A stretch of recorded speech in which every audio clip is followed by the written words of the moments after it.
All right. Hi, everybody. It's time for another Griffin Great session with Geoff Mark, class of 85, and our fearless leader, Adrian Finley Odell. So I'm going to leave it to them, but um, take it away, and we will see you later for questions. Thank you, Sarah, Thank and you, Sarah. thank you, Geoff, for joining us in this next in our series of Griffin Greats. It is always such an honor for me to have a chance to talk with one of our amazing alums. And Geoff was our distinguished alumnus last year and speaker at graduation. That's part of the tradition here. And it was such a treat to have you come here on campus and spend time with our students after I'd had the chance to meet you a couple of times out in California. I was very disappointed this spring that due to COVID, my annual trip out to the West Coast couldn't happen because one of the joys for me is always getting to catch up with Geoff. And the last time we had, well, actually 2 times ago, which we had our Griffin Greats, Geoff was going to join us. Unfortunately missed us, so I just got to talk about him, which was super fun. I think Geoff's mom enjoyed it an awful lot. I'm just putting that down as my resume. There you go. Anybody wants to know about me, I send them to that video. That's it. Perfect. Well, I am going to ask you to supplement that this time rather than doing a repeat. I would love to get things rolling by inviting you to tell a little bit about your story from being a Royce Moore student to a director in Hollywood. So would love to hear you share with us, Geoff. Oh, thank you. And thank you for inviting me to this. I'm just absolutely pleased to be a part of this. Absolutely.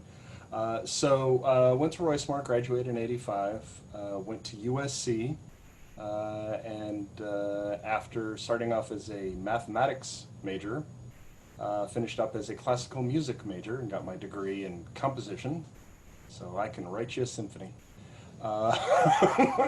And on discovering that nobody was hiring people to write symphonies, I got a job in cartoons at the bottom of the totem pole, a production assistant.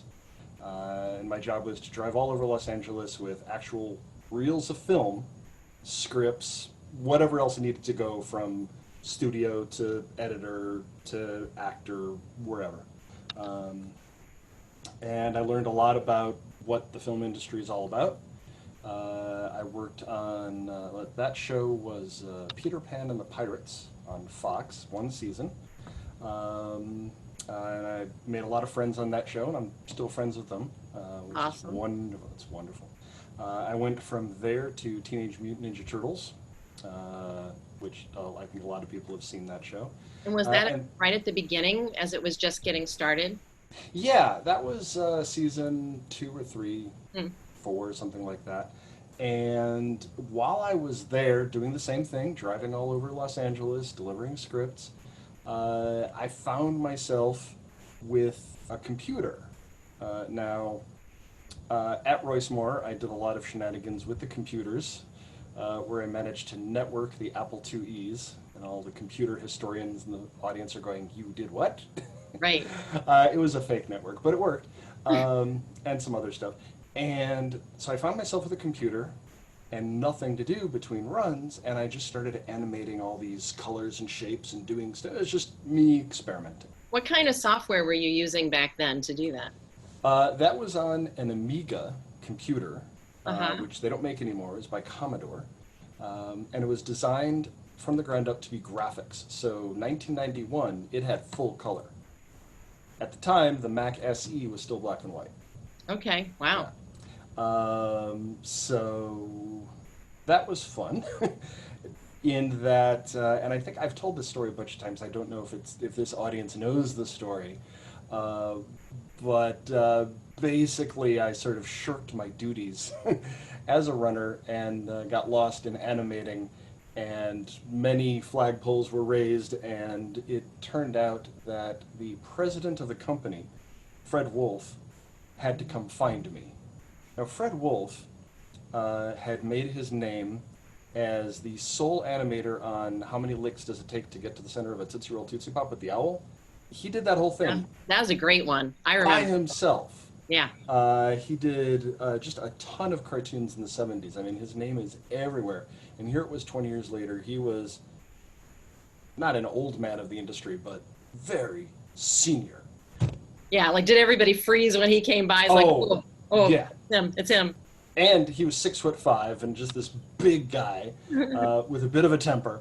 And I'm the lowest of the low. And he bursts into my office. It's a closet, literally. Yeah. And I thought I was either dead or fired. And he looks at the computer and he sees that I'm animating his career. And here was a guy who couldn't even get email. I mean, he had no computer knowledge whatsoever. Oh. And so I was doing his thing in a new medium, and he would get this faraway look in his eyes, and he'd go, "Could you do that to my company logo?" Sure. Okay, great. Now go do your job. And if you look on YouTube now, at the end of the Turtles, you will see a Fred Wolf logo flip and land. I did that. That was my first job as a computer animator. And from there, I went on to The Simpsons, where I did a lot more running around and making sure they were the right shade of yellow, post-production stuff. But I did manage to animate a shot that the artists couldn't draw because it was too technical. It wasn't that it was complicated to draw, it was just too many moving parts. So I did that on the computer, and I got a screen credit. From there, I went into video games for a while, a lot of Sega Genesis, Super Nintendo, early stuff. I'm trying to remember the 7-Up Spot video games, Alien versus Terminator, Aladdin. Wow. And after that, I went on to Babylon 5, which is really where my computer graphics career started, animating spaceships and blowing them up and whatnot. Now, along the way, were you just self-teaching yourself? Oh yeah, absolutely, every step. How did you do that? Like how does one go about learning all of that? I would. The community was very small back then. 1990, I knew all the computer animators, probably in the world, but definitely in Hollywood. Wow. And we were all friends, and we all had each other's phone numbers, and yeah, there were about 100. I think there were 100 of us, and. Wow. So we'd ask each other questions, and we'd learn, and we'd ask. Or you would just sit there in front of a computer and break things until it worked. And that's really how I've learned almost everything in my life. Break it until it works. On Babylon 5, it was 8-hour days. It was 9 to 5, which I was putting in 16-hour days because I was learning on the job. Right. Getting paid for 8-hour days, but you know what? I was learning how to do it, and by the middle of that season, I was the fastest animator on the team. I was delivering more shots, better shots, in my humble opinion, than anyone else on the team. Well, that's incredible work ethic to do that. What was it that drove you to work so hard? Just my love of telling stories. My love of creating visuals. I was not an early adopter of the show. I had watched the first episode and went, eh. But the challenges on the show were amazing. And I actually ended up falling in love with the show once I was on it. I caught up with it and all of that. So there was that. But really it was the love of telling a story, because even if it's just spaceship goes from A to B, that's a story. It's a little story.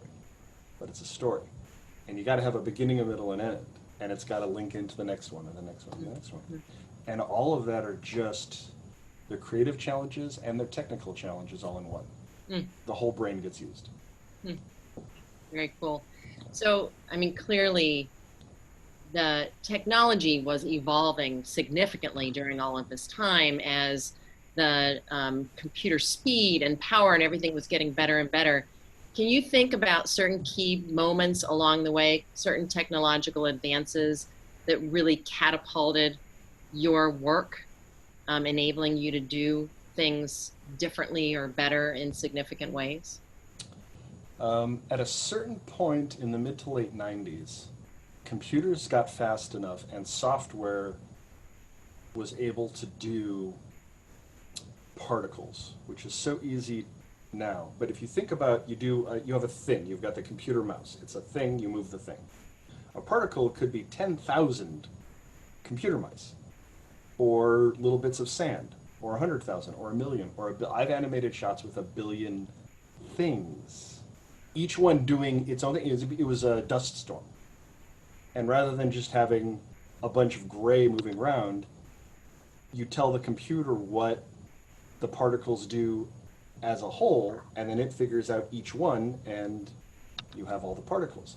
So when we first did Babylon 5 and you'd see those explosions, we would literally animate a glowing dot going, and another one, and another one, and another one, and then you would get a starburst. Well, when you could do particles, you would just say, start particles here, make them go out. And so rather than taking 3 hours to do, it was 3 minutes. And they looked more natural. Speed and quality. So, and once we could do that, now we could do the thrusts off the back of a spaceship, or we could do smoke rising from a crash, or any one of a number of effects. As far as a technological leap, that was a big one. There's more subtle ones that have to do with lighting. The soft lighting on your face and on my face was impossible for a computer up until this millennia, really. I mean, we could fake it, but to have a computer actually calculate it, just the calculations were off the charts to do. And now it's easy. That was another one. Yeah, I find it, I'm sure I'm not the only one, just incredible, even in a couple of years, how much the technology has advanced in terms of the graphics and how realistic they look.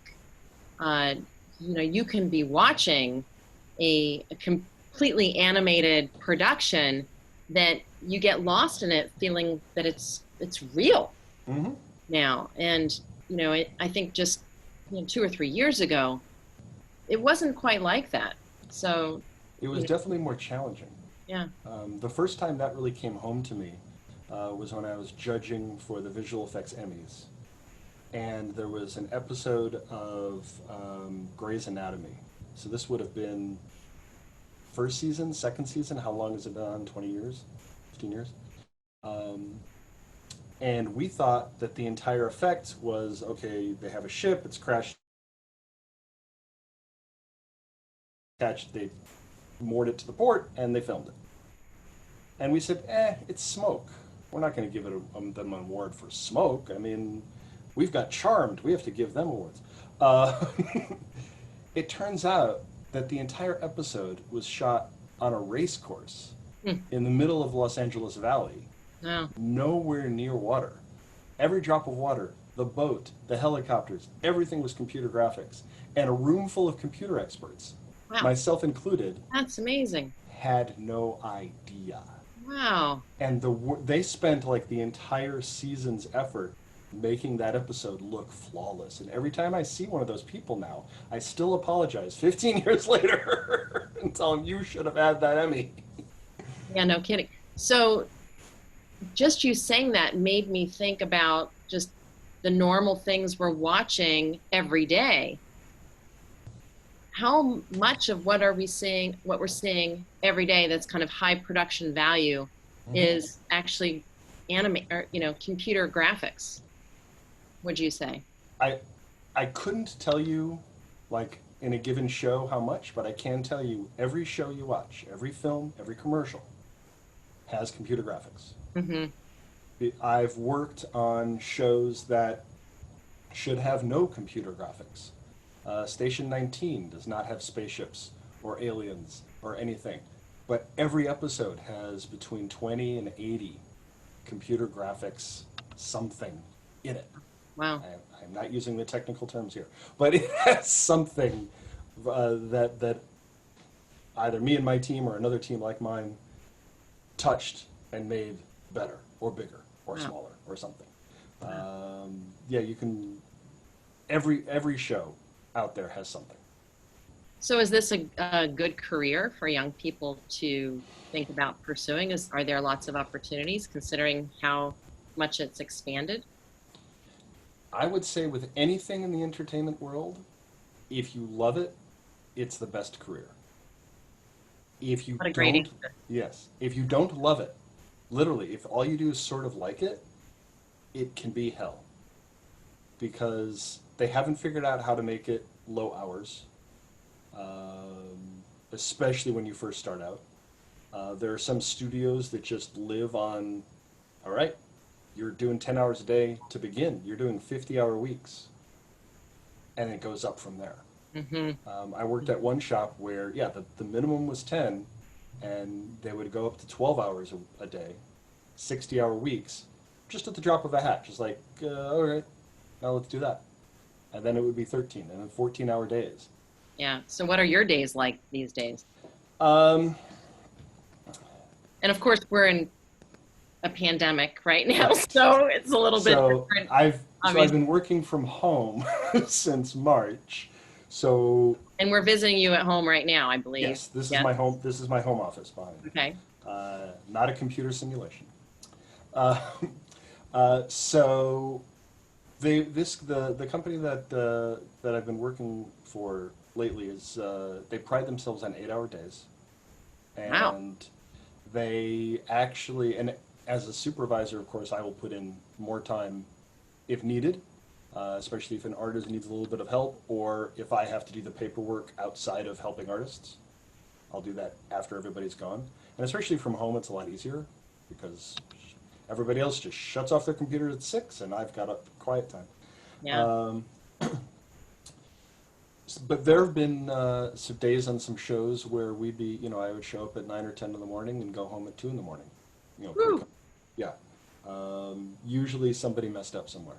Yeah. That happens. But And in your role as a visual effects supervisor, mhm. can you describe what that looks like? Are you getting into doing any of the nitty gritty work yourself, or are you fully supervising? Um, Different supervisors have different styles. Okay.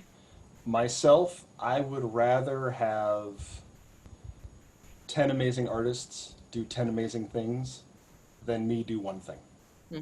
And I would rather make sure those 10 artists, or 20 or 30, have what they need to succeed and thrive and go just a little bit better on this project than the last one, and a little bit better on the next one than this one.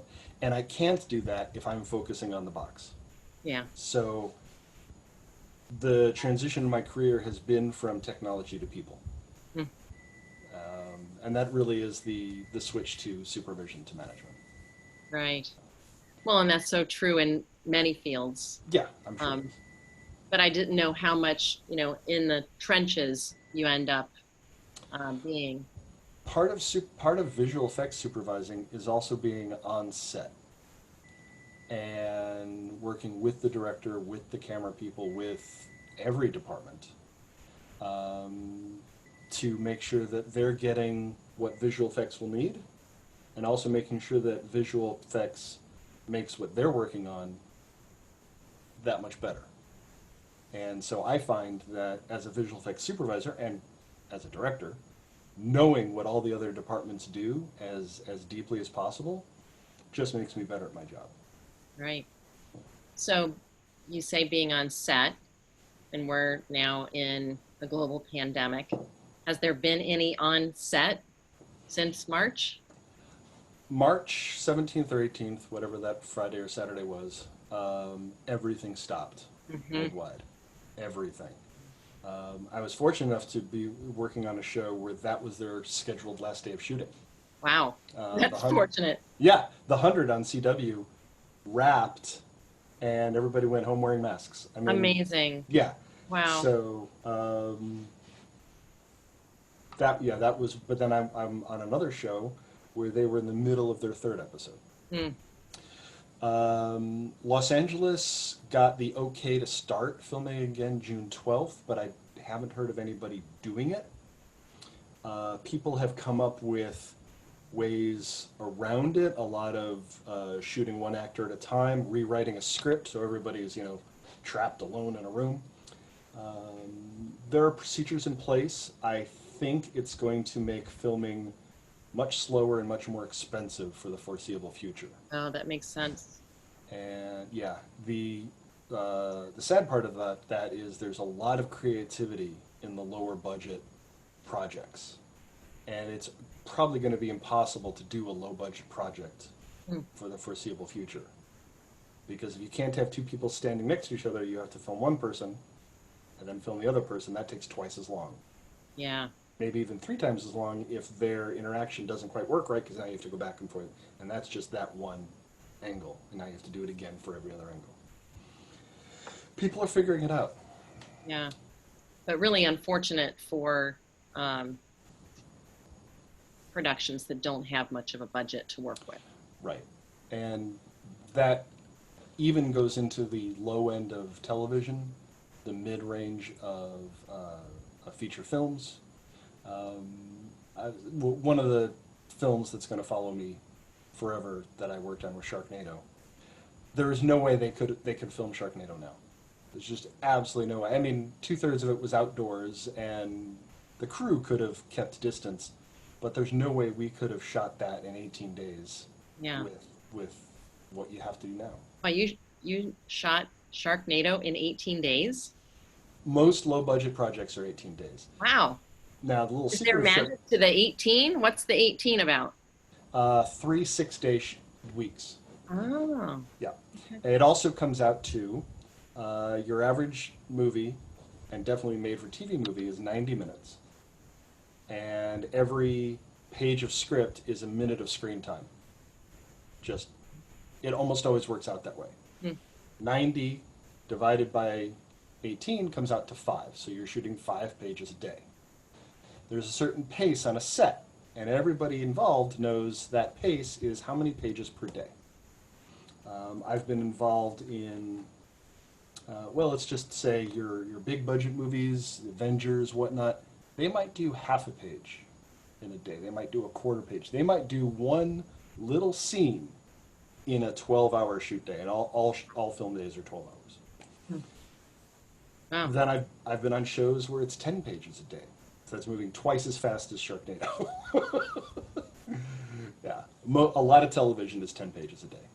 A lot of television.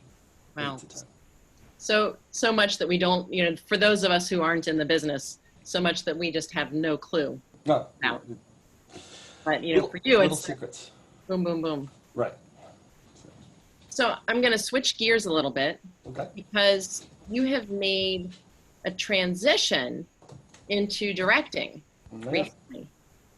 So I'm curious, what inspired that for you, and what have been your most kind of joyful moments about doing that? My dog has just shown up. You can see her tail. Yes. The joys of working from Working home. at home. Exactly. The transition to directing, part of it is I've always loved telling stories. As a kid, I loved telling stories. I'm sure at Royce Moore I told stories. Still love telling stories. And filmmaking is, I think, the epitome of storytelling. Maybe not in the depth of a story. I think maybe a novel or a really well-crafted podcast would be that. But so far as the complexity, in college I studied classical music, I studied opera, and at the time opera was that. You had the visual and the audio and the sets. And absolutely. Right, exactly, Yeah. Especially what it peaked into in the 1800s. And I think that's what filmmaking is today. You've got the visual, and you've got the audio, and you've got the sound, and you've got the music, and you've got, the actors, but then you add in the computers and everything else. You can tell such a breadth of story, and such a breadth of story in 2 hours. Or you can hone right in and just tell an entire 2-hour story about one night. Or in the case of Sharknado, one day. So that was the germ of it. The sort of inciting incident, we like to call it in storytelling. I was working on a low-budget movie. I forgot the title of it. Rutger Hauer was in it. And it's 11 o'clock at night, working on the computer graphics. So we're at the end of the process. I'm sitting with the director. This is his 25th feature. He's an older guy. And it's getting late for me, and this was maybe the, I don't know, 4th or 5th week of doing the computer graphics on it. Mm. And all the other producers and visual effects people had left the conference room, and the director turns to me and he goes, "Geoff, what is my film about? What is the ending? Like, where does this whole go to?" I mean, he was lost. He had lost the train of his own movie. Wow. And I think a lot of it had to do with being tired, and a lot of it had to do with, you know, it was a strange story. Something about snakes and ice and filmed in India. And okay. I don't know. And I just thought, well, I know that. And I know that about every project I've ever worked on. And I know that about every book I've ever read. I still haven't written a book yet. I think I can keep that in my head long enough to make a movie. Shortly after that, I started doing short films, just for fun.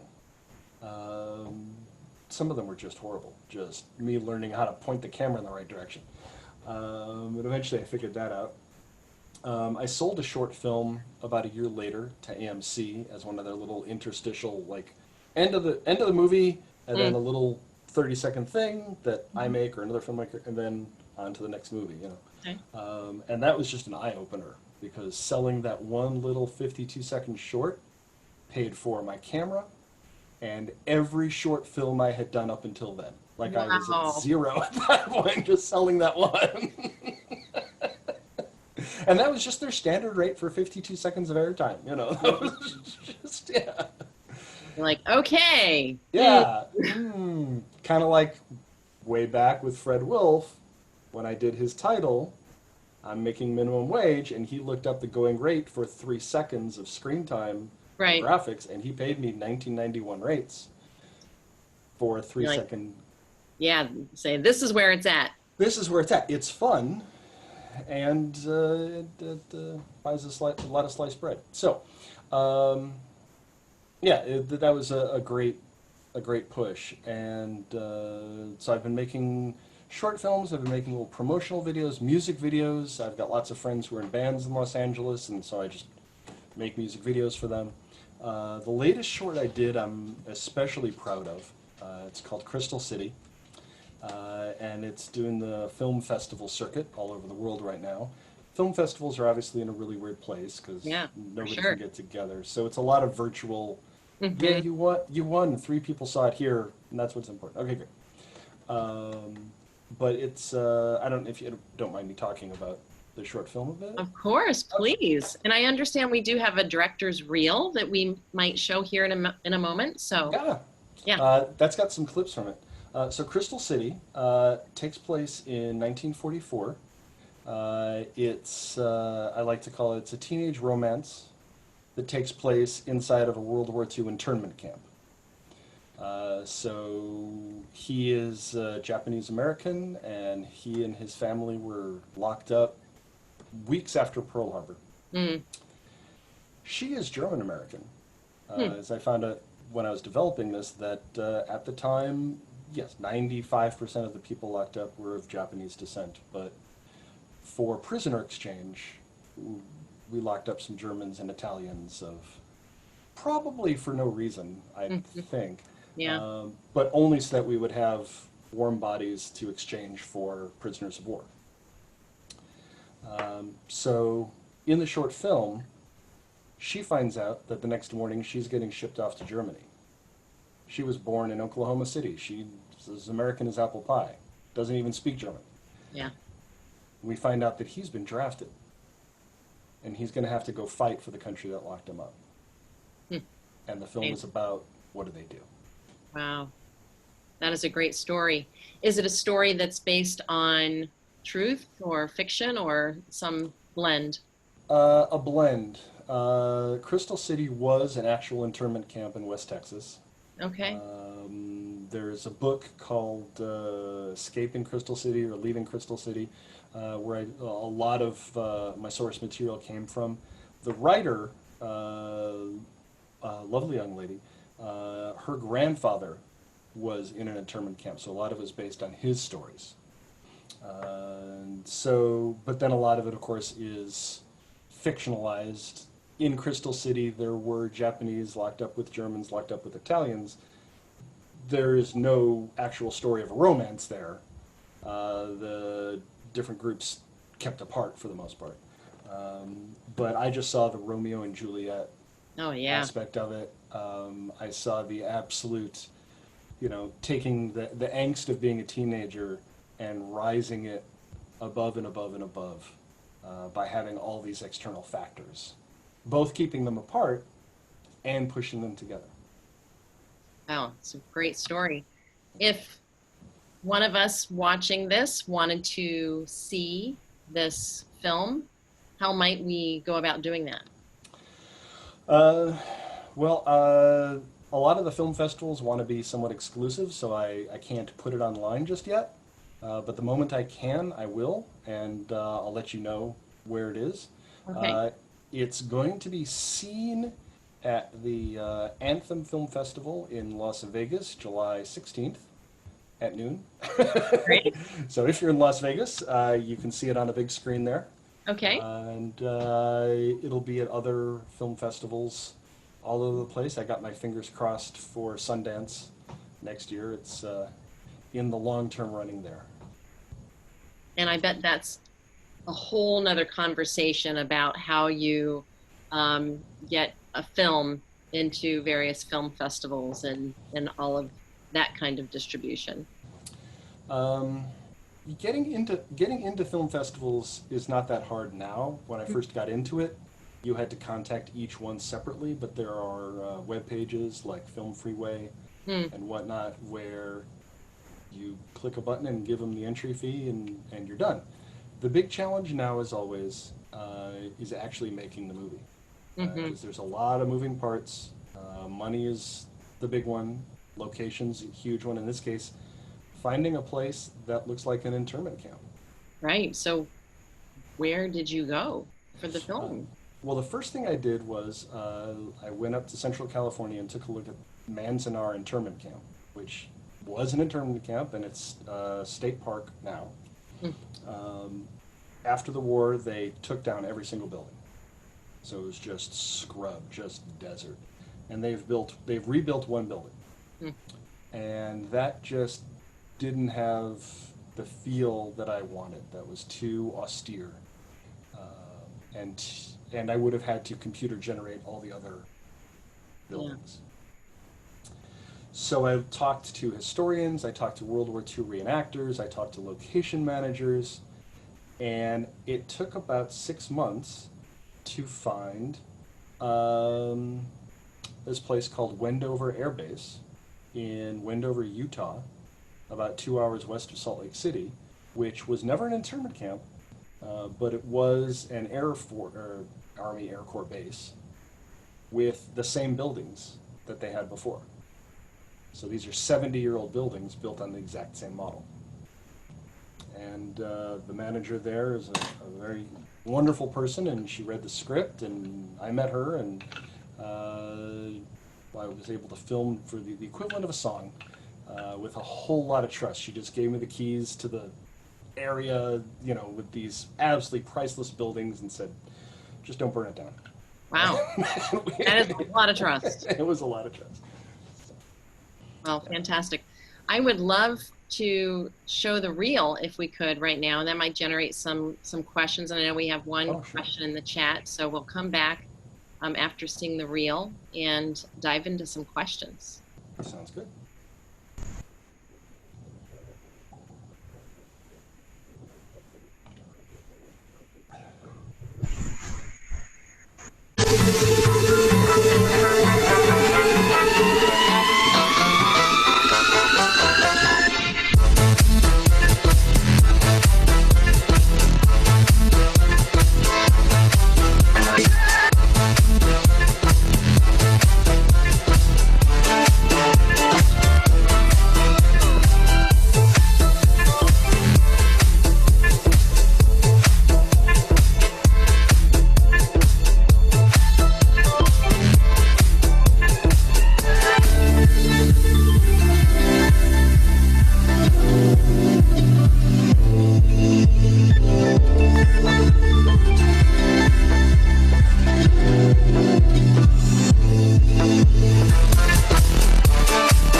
that made me want to go and find out what all of those films are.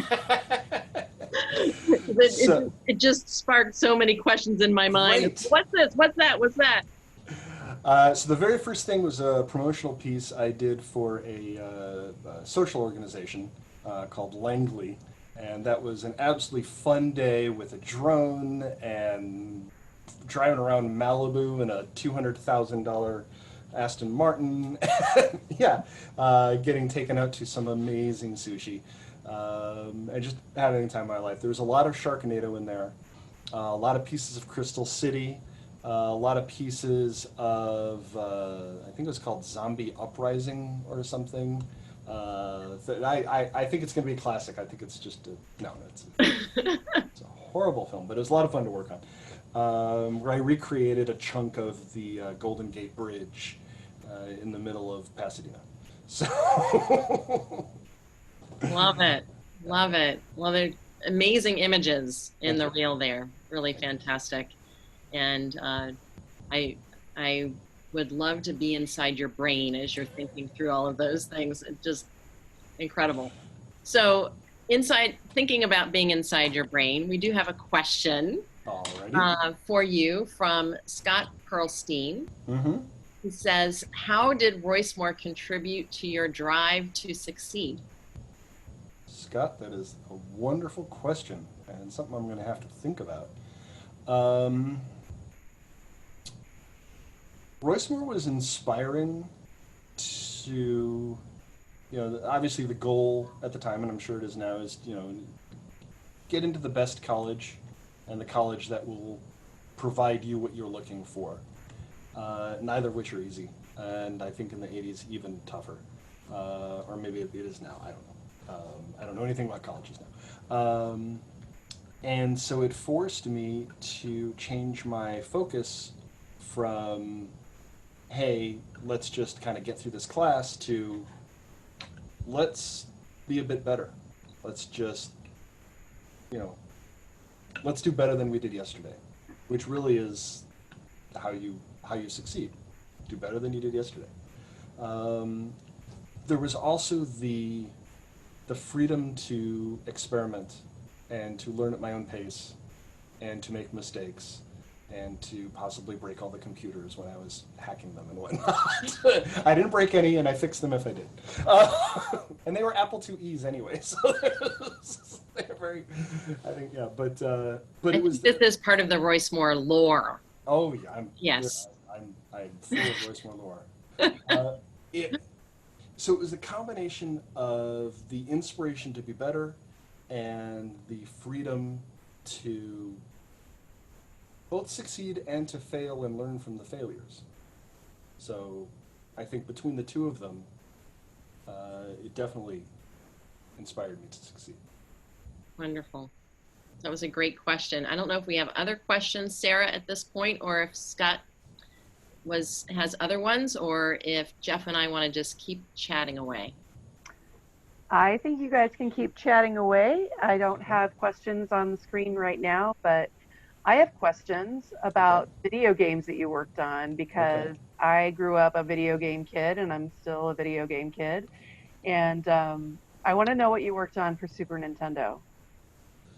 Well, it was the 7-Up Spot video games. Okay. They were for both. That's going back to 1994. I know. So just a few years ago. Just a few. About that. That's how I have to think about it. Exactly. Now, at the time, my main job was for games that needed hand-animated characters. So the 7-Up Spot was hand-animated. Mm-hmm. Aladdin was hand-animated. Yeah. Both Terminator and they were all hand-animated. And because of my experience on The Simpsons and Turtles, I knew a lot of animators. And we were a 2-person team, and our job was to go find either individual animators or groups that could animate for video games, which is actually much more intense than animating for TV.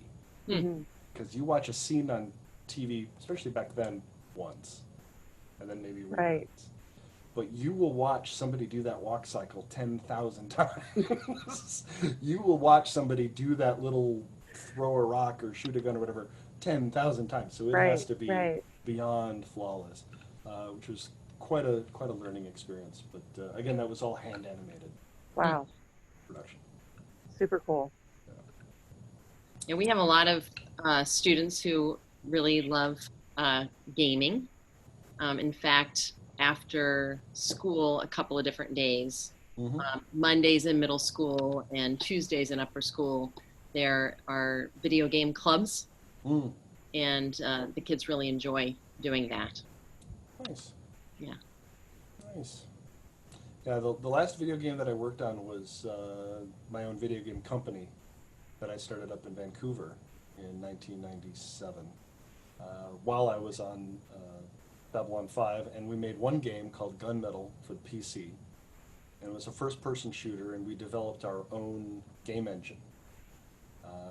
Doom 2 was out, Unreal hadn't quite come out, so we were sort of stuck in that little, you can't use the old stuff and the new stuff isn't ready, so we built our own, and we were Wow. basically three guys in a garage when we started.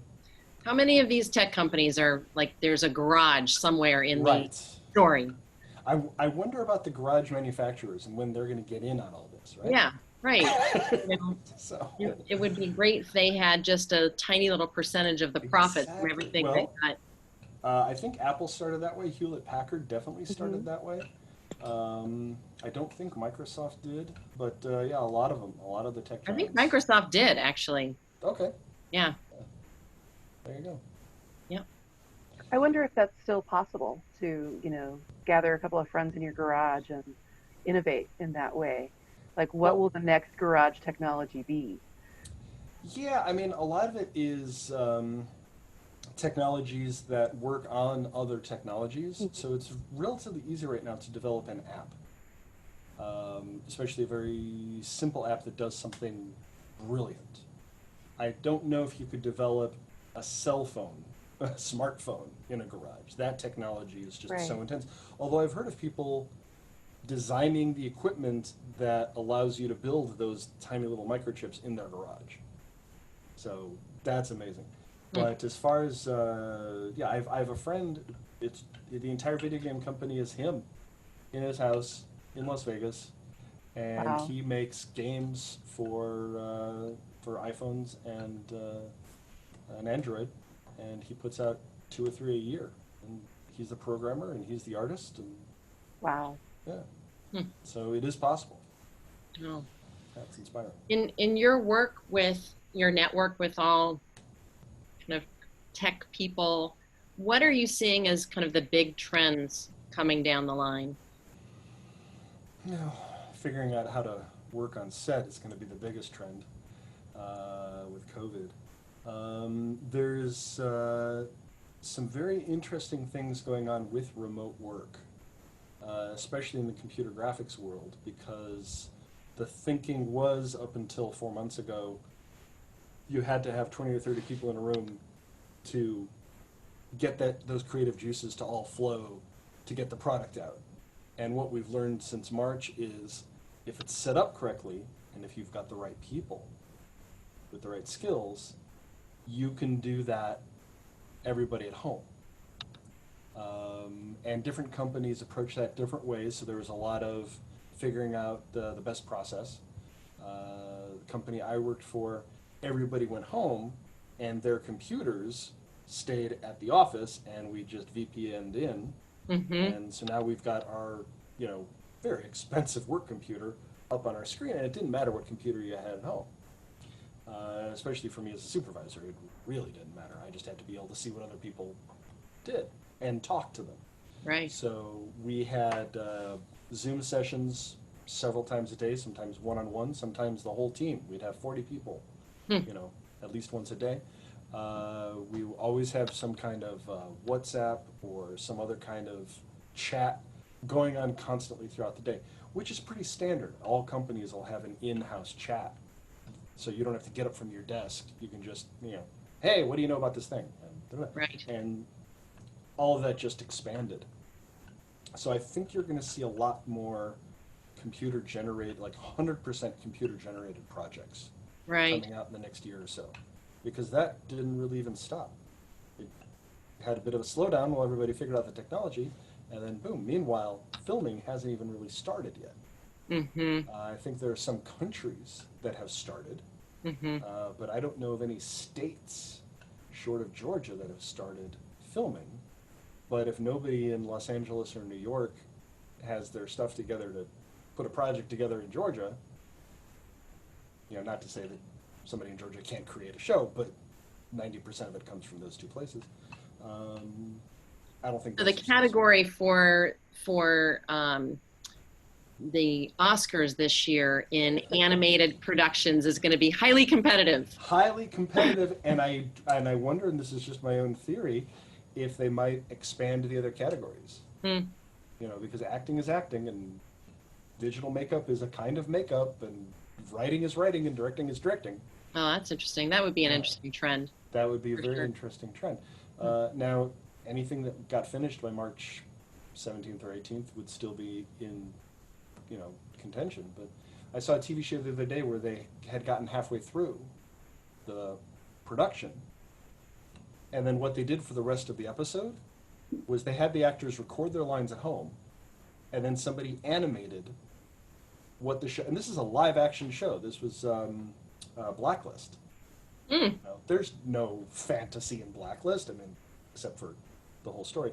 But all of a sudden, you're in a comic book, and then you're back to live action, and it was a bit distressing because they had to finish it so fast. But the creative concept is out there, Yeah. and that's Wow. amazing. I wonder what the actors thought of that. I know. Well, we now know what all of their houses sound like anyway, because they're recording it in their kitchens or whatnot. So our young actors should get into voiceover now, is what you're saying. Well, voiceover is a tough field at all times, and now it's probably yeah. going to be even more. Yeah, Yeah. it's a really tough field to break into. I know some of the top people in the field, and even they have trouble getting constant work. So, So I'm interested that you're basically using Zoom, just like schools all across America have been using Zoom right. this spring. Mhm. That's what you're using in the film industry as well. Oh, sure. Zoom, Google Hangouts, anything we can get our hands on, GoToMeeting. Zoom's the easiest one, probably. It all depends on what the person organizing wants to use. But yeah. Has there been any thought about employing augmented reality in any way for having the virtual meetings so you feel like you're actually in the room together? Well, Zoom has that. You can, if you've got a really powerful computer, it'll figure out what your face is and replace the rest. But if you've got a green screen, you can do that right now. Mm-hmm. I choose not to because I love my office. But you could. Now, augmented reality is also adding things onto reality. Yeah, so like you'd be at home, you'd wear a headset, Mm-hmm. and you're actually walking around. So if we did it here at Royce Moore, Mm-hmm. you'd put your headset on at home, but you would be able to walk around the building. Oh, sure, sure. I don't see why not. I mean, that's a whole. I don't think the way to tell a story has really crystallized in that field, because anytime movies work because the director shows you what they want to show you. It's kind of magic sleight of hand. Look over here, don't look over here. If you can look everywhere, what's to say you're going to look at the story? You could be walking through Casablanca and spend all of your time outside of Rick's. You'll never know what's going on, but you could, right? Interesting thinking. Mm-hmm. Yeah, well, it has been such a delight to chat with you today, Geoff. I would love for us to wrap up our time together by asking you to share your best advice for young people who might want to get into this field today. What best advice would you give? computer graphics field or film in general? Either one. Either one. Computer graphics. There's a lot more to working in computer graphics than making cool-looking things. First, you got to be able to make the cool-looking things. Learning the software, learning the techniques, going beyond the tutorials. I know there's a million tutorials out there. That's kindergarten, for lack of a better term. You got to get beyond that. But then there are some people skills, because you're going to have to work with other people, and working remote is actually harder because more of your communication is by typing, and people can misunderstand what you mean. Right. And that can go very badly. Very good point. And when we get back to being in person, well, now you got to have all those personal skills. And some people are born with it, and some people have to learn it. I had to learn it. Well, you do pretty well now, in my opinion. Thank you. Thank you. So there's the combination of both. In both fields, I would say having an idea of what you want is always a good thing. For example, you're not going to start off as a supervisor. Maybe you want to be. Maybe you never want to be a supervisor. I know people who are be a supervisor. Here's a raise in pay. Here's more responsibility. Here's this. And they tried it for a couple months and ran away screaming because what they wanted to do was make cool looking stuff. That's fine, but know that going in. Mm-hmm. And that can change. But check in with yourself. Is this what I want, or do I want this? And aim for that, whatever it is you want. And I don't know what it is. And maybe you don't now as a 14-year-old. 16, you want something else. 18, you want something else. You get into the business, 25, you want something else. But always have that in mind. For film specifically, but also sort of computer graphics, you have to love it. It's one thing to work an 8-hour job at a place or in an industry where you can take it or leave it, because it's only 1/3 of your day. Film will take up your whole day. Film will be every waking minute. And that's on just an average film. You will be called to set at 5, 6 in the morning before it gets light, and you will not go home again until it gets dark. And you will be running the entire time, especially as a beginner. But that goes all the way up the food chain. If you love it, it's not work. So true for so many fields. It's true in every field. It's true if you love it, it's not work. Mm-hmm. And so I would say try it out. If you think you want to go into live action, find a way to make a short. A lot of live action is getting lots of people to all work towards one thing. If you're the director or the producer, that is your only job. But if you're doing something else, that's part of your job. So you got to learn how to do that. And some people just do it through sheer energy of, I love this idea. And some people know how to do that for any idea. And that second one is a moneymaker. If you can do it for any idea, there are very large houses in Malibu for that, or in the North Shore. I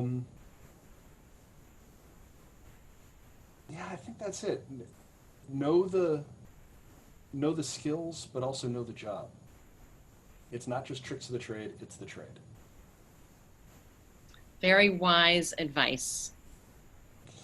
Thank you, Hard-earned. Geoff, yes. Thank you. And you have been so generous with your time today and your wisdom. It has been my honor to spend some time with you. I thank you, and such a treat.